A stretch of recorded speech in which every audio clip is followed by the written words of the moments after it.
السلام علیکم ورحمۃ اللہ وبرکاتہ۔ ایک بادشاہ نے ایک قیدی کو قتل کی سزا سنا دی۔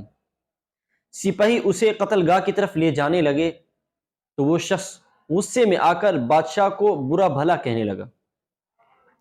بادشاہ نے جب دیکھا کہ وہ شخص کچھ بول رہا ہے تو اس نے وزیر سے پوچھا کہ یہ شخص کیا کہہ رہا ہے۔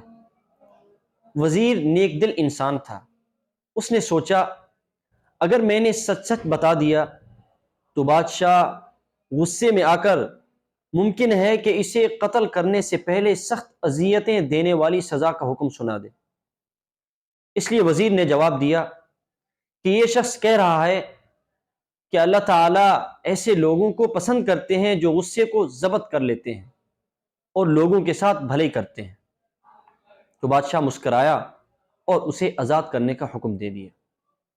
اسی لیے کہتے ہیں کہ ایسا سچ جس سے فساد پھیلتا ہو اس سے وہ جھوٹ بہتر ہے جس سے برائی دور ہونے کی امید ہو۔